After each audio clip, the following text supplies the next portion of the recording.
Hello everyone, मैं विक्रम कुमार आप सभी का अपने यूट्यूब चैनल स्कॉलर्स कॉन्सेप्ट के ऊपर स्वागत करता हूं। आज का लेक्चर हमारा मेथड्स इन बायोलॉजी यूनिट से रिलेटेड 20 लेक्चर रहेगा और आज के लेक्चर का हमारा टॉपिक रहेगा फ्लोरोसेंस माइक्रोस्कोपी, जो कि हमारा माइक्रोस्कोपी से रिलेटेड 5th लेक्चर है। इससे पहले जो हमारे लेक्चर्स थे उसके अंदर हमने लाइट माइक्रोस्कोपी के जो हमारे डिफरेंट टाइप्स होते हैं, जैसे कि हमारे यहाँ पे होता है एक bright field microscopy, dark field microscopy, उसके अलावा यहाँ पे हमारा था कॉन्फोकल माइक्रोस्कोपी,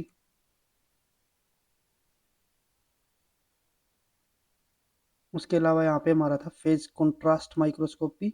और आज के लेक्चर में हम यहाँ पे बात करेंगे जो हमारा लाइट माइक्रोस्कोपी है उसका हमारा 5th टाइप, जो कि यहाँ पे होगा हमारा फ्लोरेसेंस माइक्रोस्कोपी। फ्लोरेसेंस माइक्रोस्कोपी, ठीक है। और इस माइक्रोस्कोपी टेक्निक के थ्रू जो हमारी लाइट माइक्रोस्कोपी है उसके हमारे 500 टाइप्स यहाँ पे कंप्लीट हो जाएंगे। और नेक्स्ट जो हमारा लेक्चर होगा उसके अंदर हम जो हमारी दूसरा हमारा जो टाइप होता है माइक्रोस्कोपी का, इलेक्ट्रॉन माइक्रोस्कोपी, उसको हम वहाँ पे स्टार्ट करेंगे, जिसके अंदर हमारे यहाँ पे 2 टाइप रहेंगे, एक हमारी स्कैनिंग इलेक्ट्रॉन माइक्रोस्कोपी और एक हमारा जो ट्रांसमिशन इलेक्ट्रॉन माइक्रोस्कोपी रहता है, ठीक है। तो जो bright field, dark field, confocal, phase contrast, इन चारों को तो हमने ऑलरेडी किया हुआ है। तो आज हम यहाँ पे बात करते हैं फ्लोरेसेंस माइक्रोस्कोपी के लिए। और जो फ्लोरेसेंस माइक्रोस्कोपी होता है वो हमारा जो कॉन्फोकल माइक्रोस्कोपी होता है बिल्कुल उसी जैसा ही रहेगा, ठीक है। जो प्रिंसिपल वगैरह वो सब कुछ वैसे ही रहेंगे, बस यहाँ पे डिफरेंस क्या आएगा कि जैसे कि अगर हम बात कर रहे थे जो हमारा कॉन्फोकल माइक्रोस्कोपी था, उस लेक्चर के अंदर हमने यहाँ पे बताया था कि जो हमारी कॉन्फोकल माइक्रोस्कोपी होता है ना, उसके अंदर हम क्या करते हैं कि जो हमारा स्पेसिमेन है उसको अलग अलग डेप्थ के अंदर हम क्या कर लेते हैं, डिवाइड कर लेते हैं। जैसे कि ये हमारे यहाँ पे L1 हो गया, ये हमारी सेकंड डेप्थ लेयर, ये हमारी थर्ड डेप्थ लेयर। तो यहाँ पे हम क्या करते हैं, अलग अलग लेयर को यहाँ पे अलग अलग टाइम पे फोकस में लेके चलेंगे। जैसे कि पहले हमने यहाँ पे L1 लेयर को फोकस में लिया, फिर हमने L2 को फोकस में लिया, देन उसके बाद हमने यहाँ पे L3 को फोकस में लिया, ठीक है। तो एक टाइम पे हम क्या करते हैं, एक लेयर को ही यहाँ पे हम स्टडी करते हैं, जो हमारा कौन सा होता था, कॉन्फोकल, ठीक है। लेकिन अगर हम यहाँ पे बात करें फ्लोरेसेंस माइक्रोस्कोपी के लिए, तो इसके अंदर ऐसा नहीं होगा हमारा। इसके अंदर हम क्या करेंगे, हम पूरे की पूरे डेप्थ को ही एक टाइम पे ही हम यहाँ पे स्टडी करेंगे। जो जो हमारे यहाँ पे ऐसा, अगर हमारा कोई सेल ऑर्गन लिया या फिर हमारी कोई ऐसी स्टेन है जिसको हमने यहाँ पे क्या किया हुआ है, हमने यहाँ पे इस पर्टिकुलर, या फिर हमारा जैसे कि फ्लोरोफोर होता है, तो अगर हमने किसी टैगिंग की हुई है किसी ऑर्गन लेके किसी पर्टिकुलर मोलिक्यूल की, तो जिसके पास भी वो टैगिंग होगी, जिसके पास जो फ्लोरोफोर होगा हमारा, तो वो क्या करेगा वहां पे हमारा, जो जैसे कि हमने लास्ट लेक्चर के अंदर बताया था, वो हमारा वहां पे फ्लोरेसेंस शो करेगा। जब इलेक्ट्रॉन लाइट इसके ऊपर आएगी तो इलेक्ट्रॉन हमारे एक्साइटेड स्टेट में जाते हैं, वो हमारे वापस से ग्राउंड स्टेट में आएंगी, यहाँ पे हमारी हायर वेवलेंथ यहाँ पे रिलीज होती है। तो वो सब हमने आपको लास्ट लेक्चर के अंदर बताया था, सेम हमारा यहीं पे वही चलेगा। बस यहाँ पे हमारा डिफरेंस क्या आता है कॉन्फोकल के कंपेयर में, कि यहाँ पे हम अलग अलग लेयर को अलग अलग स्टडी नहीं कर रहे, यहाँ पे हम पूरे के पूरे जो हमारा स्पेसिमेन रहेगा उसकी डिफरेंट जो डेप्थ रहेगी उन सभी को हम यहाँ पे एक साथ स्टडी कर रहे हैं, ठीक है। तो यहाँ पे हमारा ये क्या रहेगा, फ्लोरेसेंस माइक्रोस्कोपी। तो इसका जो बेसिक कॉन्सेप्ट है ना, वो हमारा जो कॉन्फोकल वाला था ना, लगभग वैसा ही रहता है, ठीक है। यानी कि यहाँ पे भी हमारा क्या होगा, वही हमारा जो एक इलेक्ट्रॉन है वो हमारा एक्साइटेड स्टेट में जा रहा है, वापस से ग्राउंड स्टेट में जा रहा है, तो वो एक लोअर एनर्जी यहाँ पे रिलीज कर रहा है। लोअर एनर्जी की जो हमारी वहाँ पे वेवलेंथ होगी उसकी, सॉरी, जो हमारी रे होगी उसकी जो वेवलेंथ होगी वो हमारी कैसी होगी, वहाँ पे हाई हो जाएगी, लो वे एनर्जी यानी कि हाई वेवलेंथ। तो वो हमारा हाई वेवलेंथ वहां से रिलीज होगा। उसके बाद हमारा वहाँ पे एक डाइक्रोनिक मिरर होते हैं। डाइक्रोनिक मिरर जैसे हमने लास्ट लेक्चर के अंदर भी डिस्कस किया था कि वो हमारे 2 टाइप के रहते हैं, एक लॉन्ग पास, एक हमारे शॉर्ट पास। तो उसके थ्रू वो क्या हो जाएगा, वो हमारा जो आई लेंस होगा उसके पास पहुंचेगी, ठीक है। तो सिमिलर वही हमारा यहाँ पे स्ट्रक्चर रहने वाला है, जैसे कि आप यहाँ पे इस डायग्राम के अंदर भी देख सकते हो। ये हमारा एक फ्लोरोसेंस माइक्रोस्कोपी यहाँ पे आपको दिखाया गया है। तो इसके अंदर हमारा क्या हो गया, ये हमारा एक लाइट सोर्स हो गया, ठीक है। और यहाँ पे आपको ध्यान में रखना कि आपने कोई लेजर वगैरह यूज नहीं किया है, यहाँ पे हमने सिंपल हमारा जो लाइट सोर्स रहता है वही हमने यहाँ पे यूज किया, या से हमारी लाइट रिलीज हुई। अब यहाँ पे हमारा डिफरेंस क्या आता है कि यहाँ पे हमारा एक जो एक्साइटेशन फिल्टर होगा ना, ठीक है, ये क्या करेगा, ये हमारा सिर्फ उसी लाइट को यहाँ पे पास करेगा जिसकी हम यहाँ पे एक्साइटेशन करवानी है। जैसे कि यहाँ पे हमारा क्या होगा, ये हमारा स्पेसिमेन है, तो इसके पास हमने क्या किया है, एक फ्लोरोफोर को हमने यहाँ पे टैग कर दिया। अभी जो ये फ्लोरोफोर है ना, ये इसको हम यहाँ पे ऑलरेडी पता होता है कि ये हमारा किस वेवलेंथ के ऊपर, यहाँ पे इसका जो इलेक्ट्रॉन होगा वो क्या हो जाएगा, एक्साइटेड स्टेट में जाएगा, ठीक है। यानी कि यहाँ पे हमें ये पता है कि किस वेवलेंथ के थ्रू ये जो इलेक्ट्रॉन है ये हमारा एक्साइटेड स्टेट में जाएगा, ठीक है। तो हम सिर्फ इसी वेवलेंथ की लाइट को यहाँ पे क्या करेंगे, आगे पास करेंगे, बाकी सबको यहाँ पे क्या कर देते हैं, ब्लॉक कर देते हैं, ठीक है। देन उसके बाद क्या होगा, यहाँ से हमारी लाइट एमिट हुई, ये हमारे कहाँ पे जाएगी, डायग्रोनिक मिरर के पास जाएगी। ये क्या करेगा, जो हमारे यहाँ पे अभी ये कौन सी लाइट थी, जो हमारी स्टार्टिंग वाली यानी कि एक्साइटेशन वाली लाइट थी, तो इसकी एनर्जी क्या होती है, जैसे कि हमने लास्ट लेक्चर में डिस्कस किया था ना, इसकी एनर्जी हमारी यहाँ पे हाई होगी, लेकिन जो इसकी वेवलेंथ होती है वो यहाँ पे क्या रहेगी, कम रहेगी। तो ये कम वेवलेंथ वाले को तो यहाँ पे पास नहीं होने दे रहा, उनको तो ये क्या कर रहा है, रिफ्लेक्ट कर रहा है, जबकि जो हमारी हायर वेवलेंथ होगी उनको ये पास करेगा। तो इसका मतलब क्या हुआ कि ये जो हमारा यहाँ पे डाइक्रोनिक मिरर होगा, ये हमारा कौन सा हो गया, लॉन्ग पास हो गया। ठीक है, तो यहाँ पे क्या होगा कि जो हमारे यहाँ पे इनिशियली जो लाइट आई थी, जो हमारी एक्साइटेड लाइट जो थी यहाँ पे रे थी, तो वो हमारी डाइक्रोनिक मिरर के पास गई। अब क्योंकि ये लॉन्ग पास है, तो यानी कि लॉन्ग वाले को ही पास करेगा, जो हमारी शॉर्ट वेवलेंथ वाली होगी उनको ये पास नहीं करेगा। नहीं पास करने की वजह से ये क्या हुई हमारे यहाँ पे, ये हमारी डिफ्लेक्ट हुई, डिफ्लेक्ट हो गई, हमारी ऑब्जेक्टिव लेंस के पास गई। यहाँ जाने के बाद ये क्या होगा, ये हमारी यहाँ पे वापिस जो हमारा स्पेसिमेन होगा, इसके जो अंदर जो फ्लोरोफोर होगा, उसके जो इलेक्ट्रॉन होंगे वे हमारे क्या होंगे, यहाँ पे वे हमारे एक्साइटेड स्टेट में वापस से ग्राउंड स्टेट में आएंगे। तो यहाँ पे हमारी वेवलेंथ जो यहाँ पे लाइट रिलीज होगी, उसकी जो वेवलेंथ होगी, अब वो क्या हो जाएगी, उसकी एनर्जी कम होगी, लेकिन वेवलेंथ यहाँ पे क्या हो जाएगी, ज्यादा हो जाएगी। वेवलेंथ ज्यादा होने की वजह से ये क्या हुआ, यहाँ पे अब वेवलेंथ यहाँ पे क्या हो गई, ज्यादा है ना, तो ये हमारे यहाँ पे वापस से एमिट हुई, वापस से एमिट हो गई, ऑब्जेक्टिव लेंस से गई, ऑब्जेक्टिव लेंस से होते हुए ये हमारे किसके पास आई, डायक्रोनिक मिरर के पास गई, जैसे कि हमारा कॉन्फोकल माइक्रोस्कोपी के अंदर होता था। सिमिलर उसी तरीके से ये अब लॉन्ग जो हमारी वेवलेंथ होगी उनको तो ये पास कर देगा, ये हमारी आगे जाएंगी। यहाँ पे हमारा एक फिर से एमिशन फिल्टर होता है, जो कि क्या करेगा, सिर्फ हमारे जो यहाँ पे एमिटेड हुई है ना लाइट, सिर्फ उसी को यहाँ पे हमारे जो ओक्यूलर लेंस होगा उसके पास लेके जाएगा। जो ये आई लेंस होगा उसके पास किसको लेके जाएगा, ये जो हमारी यहाँ पे एमिट हुई है, बाकी सबको यहाँ पे क्या कर देगा, ब्लॉक कर देगा। ये हमारी आगे जाएगी लाइट, ठीक है, और आगे जाने के बाद यहाँ पे हमारा डिटेक्टर इसको डिटेक्ट कर लेगा। अब यहाँ पे हमारा जैसे कि जो कॉन्फोकल माइक्रोस्कोपी था उसके अंदर हमने बात की थी कि हम आउट ऑफ फोकस वाले को यहाँ पे क्या कर देते हैं, एक्सक्लूड कर देते हैं। तो यहाँ पे हमारा कोई आउट ऑफ फोकस ऐसा हमारा कोई कॉन्सेप्ट आ ही नहीं रहा, हम उसको जाने ही नहीं दे रहे आगे। ठीक है, आउट ऑफ फोकस का मतलब तो क्या हो रहा था कि हम उसको फोकस में लेके ही नहीं आ रहे थे, उसको हमने क्या कर दिया था, अगर वो यहाँ तक भी पहुंच जाती थी उनको हम एक्सक्लूड कर रहे थे। बट अब की बार हम यहाँ पे फ्लोरोसेंस के अंदर क्या करते हैं, हम सिर्फ उसी लाइट को यहाँ पे पास कर रहे हैं जो कि हमारे यहाँ पे आगे जाने के बाद हमारे फ्लोरोफोर से क्या होगी, यहाँ पे एक्साइटेड स्टेट में आएगी। एक्साइटेड में होने के बाद ये हमारे क्या करेगी, यहाँ पे री इमिट होगी, री इमिट होने के बाद फिर से यहाँ पे हमने एक एमिशन फिल्टर यहाँ पे यूज कर लिया कि अगर हमारे कोई फर्दर फिर भी यहाँ पे हमारे कोई अगर वेवलेंथ जा रही है, कोई हमारी लाइट रे जा रही है, तो उसको हम क्या कर देते हैं, यहाँ पे एक्सक्लूड कर देगी। यहाँ पे हमारा फोकस वगैरह या फिर इस टाइप का फोकल लेंथ वगैरह का हमारा कोई कॉन्सेप्ट यहाँ पे नहीं होता, तो इसीलिए आउट ऑफ फोकस वगैरह यहाँ पे हमारा कुछ ऐसा नहीं रहेगा। ठीक है, और वो हमारी ओक्यूलर लेंस से हमारी जो डिटेक्टर होगा उसके पास जाएगी। ठीक है, तो यहाँ पे हमें सिर्फ वही ऑब्जेक्ट दिखेगा जो हमारा क्या हो रहा है, यहाँ पे फ्लोरोफोर से हमारे यहाँ पे एक्साइटेड स्टेट में जाके वापस से आ रहा है, जिसके साथ हमने इसकी टैगिंग की हुई है। बाकी हमें यहाँ पे कुछ नहीं दिखेगा। दूसरा पॉइंट, अगर हम यहाँ पे कॉन्फोकल वाले की बात कर रहे थे, तो यहाँ पे हमारी एक क्लियर इमेज में शो हो रही थी। क्यों हो रही थी, क्योंकि हम यहाँ पे एक लेयर की बात कर रहे थे सिर्फ। ठीक है, हम नेक्स्ट जो इसकी डेप्थ लेयर थी उसकी तो हम यहाँ पे बात कर ही रही थी, उसको तो हमने आउट ऑफ फोकस कर दिया था, तो यहाँ पे हमें क्लियर इमेज दिख रही थी। लेकिन जो हमारा फ्लोरोसेंस होता है ना, यहाँ पे हमें थोड़ी सी ब्लर इमेज दिखेगी। क्यों, क्योंकि यहाँ पे हमें एक्चुअल में यूं नहीं पता चल पाता कि हमारी कौन सी डेप्थ तक हमारी यहाँ पे इमेज आ रही है। अलग अलग डेप्थ पे है, तो अगर हम अलग अलग जगह पे अगर उसको हम यहाँ पे फोकस में लाएंगे, तो यहाँ पे हमारा क्या होगा, एक जगह तो हमें यहाँ पे पर्टिकुलर बढ़िया इमेज दिखेगी, लेकिन जो उसकी ऊपर वाली लेयर या फिर नीचे वाली लेयर है वो हमारी वहां पे क्या हो जाएगी, वो हमें ब्लर वहां पे शो होगी। ठीक है, तो ये हमारा फ्लोरोसेंस माइक्रोस्कोपी रहता है। तो ये हमारा इसका कंप्लीट मैकेनिज्म भी रहेगा। ठीक है, तो इसी को हम यहाँ पे अगर थ्योरेटिकली बात करें, a fluorescence microscope is much the same as the conventional light microscope with the added feature to enhance its capabilities. A fluorescence microscope use a much higher intensity light source that excite a fluorescent species in a sample of interest. यहाँ पे हमारा क्या होगा, एक हमारे यहाँ पे fluorescent species हम यूज करेंगे। दिस फ्लोरोसेंट स्पीसीज, जो हमारे यहाँ पे फ्लोरोसेंट स्पीसीज है, वो क्या करेगी, in turn emit a lower energy light with a longer wavelength. जो हमारे यहाँ पे फ्लोरोसेंट स्पीसीज होगी वो क्या करेगी, ये यहाँ पे हमारे इसके पास एनर्जी जाएगी, लाइट वेव जाएगी, तो ये क्या करेगी, ये हमारे इलेक्ट्रॉन को एक्साइटेड स्टेट में लेके जाएगी, वापस से ग्राउंड स्टेट में आएगा। ग्राउंड स्टेट में आते टाइम ये क्या करेगा, लाइट को यहाँ पे रिलीज करेगा। जो हमारी ये लाइट एमिट हो रही है, इसकी एनर्जी यहाँ पे क्या बताई हमने, कम हो गई, लेकिन जो इसकी वेवलेंथ होगी वो भी यहाँ पे क्या हो जाएगी, ज्यादा हो जाएगी। ठीक है, और ज्यादा वेवलेंथ को हम यहाँ पे क्या करते हैं, डिटेक्ट कर लेंगे with a longer wavelength that produce the signified image instead of original light source. Fluorescent microscopy is often used to image specific feature of small specimens such as microbes. It is also used to visually enhance a 3D feature at a small scale. This can be accomplished by attacking fluorescent tags. यहाँ पे हम क्या use कर रहे थे, fluorescent tags को हम use कर रहे थे, जो कि हमारे यहाँ पे फ्लोरोसेंस प्रॉपर्टी को शो करेंगे to antibodies that in turn attach to the target feature और by staining in a less specific manner. यहाँ पे हम स्टेनिंग का भी यूज कर सकते हैं या फिर हम यहाँ पे फ्लोरोसेंट टैग्स का भी हम यहाँ पे यूज कर सकते हैं। ठीक है, दोनों का काम क्या रहेगा, वही काम रहना है कि जब उसके पास लाइट आएगी तो वो इलेक्ट्रॉन क्या होंगे, एक्साइटेड स्टेट में, वो वापस से ग्राउंड स्टेट में, और वो यहाँ पे एक वेवलेंथ को रिलीज करेंगे जिसको हम यहाँ पे एनालाइज करते हैं।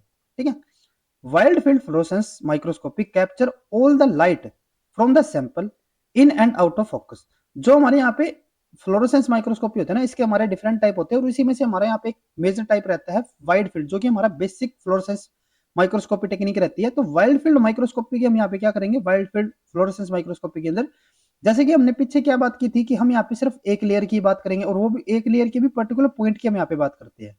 ठीक है, लेकिन जो हमारे वाइल्ड फील्ड फ्लोरोसेंस माइक्रोस्कोपी होते हैं ना, इसमें हम क्या करेंगे, capture all the light from the sample in and out of focus. हम यहाँ पे सिर्फ इन फोकस वाले की बात नहीं करेंगे, आउट ऑफ फोकस भी हमारी लाइट है, सबको हम यहाँ पे कैप्चर करके और उससे हम यहाँ पे एक इमेज को जनरेट करते हैं।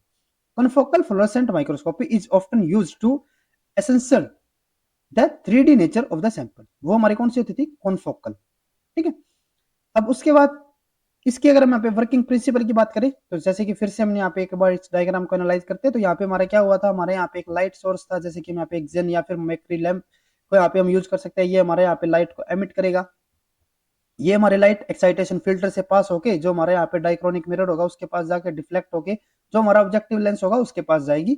वहां पे हमारा सैंपल होगा, सैंपल के पास यहाँ पे एक फ्लोरोसेंट टैग होगा। फ्लोरोसेंट टैग क्या करेगा, इलेक्ट्रॉन को यहाँ पे एक्साइटेड स्टेट में वापस से ग्राउंड स्टेट में यहाँ पे वेवलेंथ रिलीज हुई, जिसकी जो सॉरी एक लाइट यहाँ पे इमिट हुई, और जो लाइट हुई ये इसकी जो वेवलेंथ होगी वो यहाँ पे क्या हो जाएगी, ज्यादा हो जाएगी।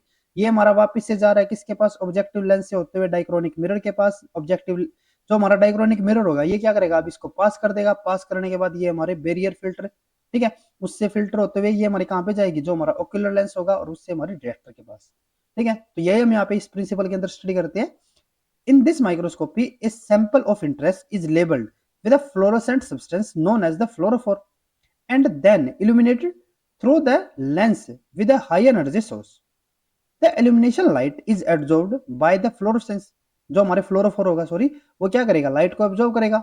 और ये जो हमारा फ्लोरोफोर है वो हमने अटैच किया हुआ है किसके साथ, अटैच टू द सैंपल। ठीक है, and causes them to emit a longer lower energy wavelength light. यहाँ पे जो वेवलेंथ होगी वो हमारी क्या हो जाएगी, लॉन्गर होगी, और जो इसकी एनर्जी होगी वो हमारी क्या होगी, यहाँ पे लोअर होगी। ठीक है, this fluorescent light can be separated from the surrounding radiation with a filter designed for the specific wavelength, allowing the viewer to see only that which is fluorescing। ठीक है, जो हमारा फिल्टर होगा ना ये क्या करेगा, सिर्फ उसी को यहाँ पे हमारा फोकस में लेके आएगा जो कि हमारे यहाँ पे इमिट होके लाइट आई है, बाकी सबको ये क्या कर देता है, वहां पे एक्सक्लूड कर देगा। ठीक है, उनको आगे जाने ही नहीं देगा, जो हमारे यहाँ पे बैरियर फिल्टर होगा। ठीक है, the microscope has a filter that only let's through the radiation with the specific wavelength that matches your fluorescing material. The radiation collide with the atom in your specimen and the electron excited to a higher energy level। जैसे हम यहाँ पे बात कर रहे थे, ये हमारे एक्साइट हुए, ये वापस से ग्राउंड स्टेट में आने हैं। When they relax to a lower level, जब ये वापस से ग्राउंड स्टेट पे आएंगे तो क्या होगा, they emit light। वापस से इन्होंने इमिट यहाँ पे लाइट किया, और जो ये लाइट एमिट हुई है अब की बार, इसकी जो एनर्जी है वो हमने क्या बताया, कम होगी, वेवलेंथ उसकी ज्यादा होगी। To become detectable, the fluorescence emitted from the sample is separated from the much brighter excitation light in a second filter। ठीक है, उसको हम क्या कर देंगे, यहाँ पे उनको एक्सक्लूड कर देंगे, जो हमारे बाकी की यहाँ पे एक्साइटेड लाइट होगी। This work because that the emit light is of lower energy and has a longer wavelength than the light that is used for the illumination। जो हमारे यहाँ पे इनिशियल लाइट भी यूज हुई थी ना, उसको भी अब देखो यहाँ पे हमारी लाइट दोनों ही जा रही थी, एक हमारी एक्साइटेड के लिए जा रही थी, एक हमारी वापस से आ रही है। तो यहाँ पे हम क्या करेंगे, जो हमारी यहाँ पे लाइट है जो हमारी एमिट हुई है ना, सिर्फ उसी को हम आगे यहाँ पे पास कर रहे हैं, और वो हमारी यहाँ पे बैरियर फिल्टर के थ्रू भी क्या हो जाएगी, यहाँ पे फिल्टर हो जाती है। ठीक है, सिर्फ वही हमारी यहाँ पे लाइट होगी जो कि हमारी आगे कौन सी जाएगी, ओक्यूलर लेंस के पास, जो कि हमारे यहाँ पे एमिट होके आई है, जिसकी वेवलेंथ क्या है, ज्यादा है। ठीक है, तो ये हमारे यहाँ पे क्या रहेगा, इसका वर्किंग प्रिंसिपल रहता है।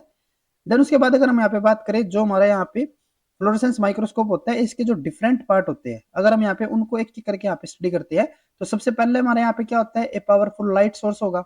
ठीक है, और ये हमारा एक्सोन का भी हो सकता है या फिर मरकरी आर्क लैंप भी हो सकता है। ठीक है, तो ये पॉइंट आपको यहाँ पे ध्यान में रखने हैं। ठीक है, कि कौन कौन से यहाँ पे लैंप हम यूज करते हैं फ्लोरोसेंस माइक्रोस्कोपी के अंदर। The light emitted from the mercury lamp is 10 to 100 times brighter than the most incandescent lamp and provide light in a wide range of wavelength from ultraviolet to infrared. Excitation filter होगा। Next हमारे यहाँ पे कौन सा part आएगा, जो हमारे यहाँ पे एक्साइटेशन फिल्टर होता है। ठीक है, एक्साइटेशन फिल्टर का क्या काम होगा, the purpose of the excitation filter is to filter out all the wavelength of the light source except, किसको छोड़ के, except for the excitation range of the fluorophore under inspection. जो हमारे यहाँ पे लाइट फ्लोरोफोर को एक्साइट करेगी, सिर्फ उसको छोड़ के बाकी सब वेवलेंथ वाली लाइट को हम यहाँ पे क्या कर देते हैं, एक्सक्लूड कर देंगे, फिल्टर कर देंगे वहां पे। ठीक है, the brightness and the brilliance of the image are detected by the minimum transmission percentage of the filter. The ideal transmission is lower than 80%, 85% sorry. यहाँ पे हमारी जो इमेज है ना, इमेज की जो ब्राइटनेस है, उसकी जो ब्रिलियंस है, कितनी शार्पनेस, कितने कॉन्ट्रास्ट के साथ हमारी यहाँ पे इमेज हमें शो हो रही है, वो हमारे किसके ऊपर डिपेंड रहती है, एक हमारा जो उसका मेजर फैक्टर रहता है ना, कि कितनी हमारी यहाँ पे लाइट, जो हमारे एक्साइटेशन फिल्टर है उससे कितनी हमारी लाइट आगे यहाँ पे ट्रांसमिट हो रही है, और उसकी मिनिमम जो हमारी यहाँ पे आइडियल रेंज रहती है वो हमारी क्या होगी, लोअर देन 85%। उसके बाद हमारा नेक्स्ट क्या आएगा, यहाँ पे डाइक्रोनिक मिरर आएगा, जिसको हम यहाँ पे बीम स्प्लिटर भी बोलते हैं, और ये हमने लास्ट लेक्चर के अंदर भी डिस्कस किया था। तो इसमें हमने बताया था कि जो हमारे यहाँ पे डाइक्रोनिक मिरर होते हैं वो हमारे दो टाइप या फिर तीन टाइप के भी हम कह सकते हैं, लेकिन मेजरली वो हमारे दो टाइप में हम डिवाइड करके चलते हैं। एक हमारे कौन से बताए थे, जो हमारे लॉन्ग पास थे, एक हमारे शॉर्ट पास थे। ठीक है, तो यहाँ पे हमने क्या बताया, द डाइक्रोनिक मिरर और beam splitting is placed at A angle of 45 degree between the excitation filter and the emission filter. The function of a diachronic filter is to reflect the excitation signal toward the fluorophore and to transmit the emission signal toward the detector। जो हमारे excitation signal यानी कि जो हमारी excited light जो आई है, initially जो हमारी लाइट आई है, इसको तो क्या कर देगा, जो हमारे यहाँ पे ऑब्जेक्टिव लेंस या फिर जो हमारा सैंपल होगा उसकी तरफ मूव करवा देगा, और जो हमारी एमिटेड लाइट होगी, ठीक है, उसको क्या करेगा, ये यहाँ से पास करवा के जो हमारे यहाँ पे डिटेक्टर होगा उसके पास पहुंचा देगा। ठीक है, ये हमारा किसका काम होता है, जो हमारे यहाँ पे डाइक्रोनिक मिरर होगा। नेक्स्ट उसके बाद हमारे यहाँ पे क्या आता है, एमिशन फिल्टर। ये क्या करता है, the emission filter is located within the imaging path of the fluorophore microscope. Its job is to filter out the entire excitation range and to transmit the emission range of the fluorophore under inspection. जो हमारे यहाँ पे emission range है ना, सिर्फ उसी को ये पास करेगा, बाकी को क्या कर देगा, यहाँ पे ब्लॉक कर देगा। उसके बाद हमारा क्या होता है, यहाँ पे एक ऑब्जेक्टिव लेंस भी होगा। The purpose of the objective lens is to transmit the light to the sample to form an image.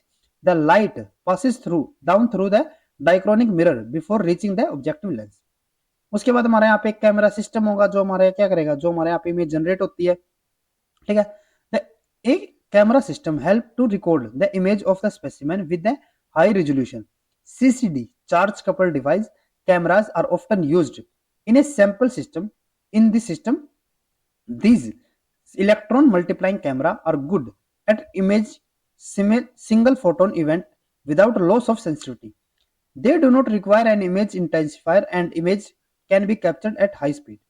एक हमारे यहाँ पे इंपॉर्टेंट फैक्टर कौन सा आता है, फ्लोरोसेंट डाई, जिसको हम यहाँ पे फ्लोरोफोर भी बोल सकते हैं, जो हमारे यहाँ पे क्या करता है, जिसको हम टैगिंग की तरह यूज करते हैं, जिसको हम यहाँ पे जिस एरिया को हम यहाँ पे स्टडी करना है, जिस स्पेसिमेन को हम यहाँ पे स्टडी करना है, जिस ऑर्गेनिल को हम यहाँ पे स्टडी करना है, उसके साथ हम यहाँ पे क्या करते हैं, एक फ्लोरोफोर को टैगिंग की तरह यूज करेंगे। ये जो हमारा फ्लोरोफोर होगा, यही हमारा क्या करता है, इलेक्ट्रॉन की एक्साइटेशन और जो हमारे यहाँ पे ग्राउंड स्टेट में वापस आ रहा है, जो फ्लोरोसेंस हमारा प्रोसेस चल रहा था, वो हमारा किसके अंदर होता है, जो हमारे यहाँ पे फ्लोरोफोर होगा या फिर फ्लोरोसेंट डाई होगी। ये fluorophore is a fluorescent chemical compound that can re-emit light upon light excitation. Fluorophore typically contains several combined aromatic group. अब ये हमारे यहाँ पे जो हम इलेक्ट्रॉन फ्लोरोसेंस की जो बात कर रहे थे ना, कि वो हमारा एक्साइटेड स्टेट में जाता है वापस आता है, तो ये हमारा प्रोसेस क्यों हो पाता है, क्योंकि जो हमारा फ्लोरोफोर होता है ना, उसके पास क्या होता है, contain several combined aromatic groups और प्लेन और cyclic molecule with several pi bonds. ठीक है, तो ये भी पॉइंट आपको यहाँ पे ध्यान में रखना है कि जो हमारे फ्लोरोफोर होते हैं ना, वो हमारे यहाँ पे रीइमिट क्यों कर पाते हैं, क्योंकि उनके पास हमारे यहाँ पे क्या होगा, कंबाइंड एरोमेटिक ग्रुप्स होंगे या फिर साइक्लिक मॉलिक्यूल्स होंगे with several pi bonds. Some of these are small molecules that are intrinsically fluorescent and bind to a biological molecule of interest. Major example of these are nucleic acid stain like DAPI, ठीक है, and पोइस्ट phalloidin which is used to stain the fibers in the mammalian cell। ठीक है, ये हमारे यहाँ पे क्या हो जाते हैं, जो हमारी फ्लोरोसेंट डाई या फिर फ्लोरोफोर होगा। ठीक है, जैसे कि यहाँ पे हमने ये डिफरेंट पार्ट बताया, और इस टाइप से हम यहाँ पे एक इमेज यहाँ पे जनरेट हो जाएगी हमारी। ठीक है, तो जैसे कि हमने कॉन्फोकल में बताया था, सिमिलर हमारा वही यहाँ पे प्रोसेस चल रहा है। कुछ हमारे यहाँ पे सिंपल यहाँ पे डिफरेंस रहेंगे, जैसे कि हमारे यहाँ पे सारी लाइट हमारे आगे पास हो रही थी, यहाँ पे हमारे सिर्फ एक ही लाइट यहाँ पे पास हो रही है। एक हमारे यहाँ पे आउट ऑफ फोकस वाला कॉन्सेप्ट कॉन्फोकल माइक्रोस्कोप के अंदर आता था, यहाँ पे हमारा वो वाला कॉन्सेप्ट नहीं है। यहाँ पे हमारा अलग अलग लेयर की हम एक ही टाइम पे यहाँ पे स्टडी कर पाते हैं, ठीक है, जबकि कॉन्फोकल के अंदर हम उनको नहीं कर पाते थे, ठीक है। तो अगर हम यहाँ पे बात करें जो हमारी फ्लोरोसेंस माइक्रोस्कोपी है उसकी हमारी एडवांटेजेस की, तो इसका यहाँ पे एडवांटेजेस क्या होंगे? Fluorophore microscopy is the most popular method for studying the dynamic behaviour exhibited in a living cell image. This stem from its ability to isolate individual protein with a high degree of specificity amongst the non-fluorescing material. The sensitivity is high enough to detect if as few as 50 molecule per cubic micrometer. ठीक है, different molecules can be now stained with different color, allowing multiple molecule typed to be tracked simultaneously. These factors combine to give fluorescence microscopy a clear advantage over the other optical imaging technique for both in vitro and in vivo imaging. ये हमारे क्या हो जाएंगे यहाँ पे जो हमारी fluorescence microscopy है उसके बेनिफिट्स। उसके बाद नेक्स्ट हम यहाँ पे बात करते हैं इसकी लिमिटेशन के लिए। तो इसकी लिमिटेशन क्या होगी? The entirely of the image is illuminated. जैसे कि हमने आपको बताया कि यहाँ पे हमारी जो फ्लोरोसेंस माइक्रोस्कोपी होती है वो हमारी उसका जो मेजर टाइप रहेगा वो हमारा कौन सा होता है? White wild field fluorescence microscopy.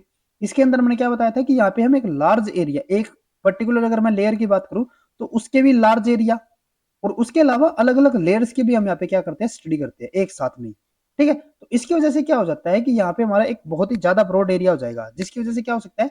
Which can make it difficult to tell the depth of from which fluorescence originated and the problem is more pronounced the thicker is the sample is.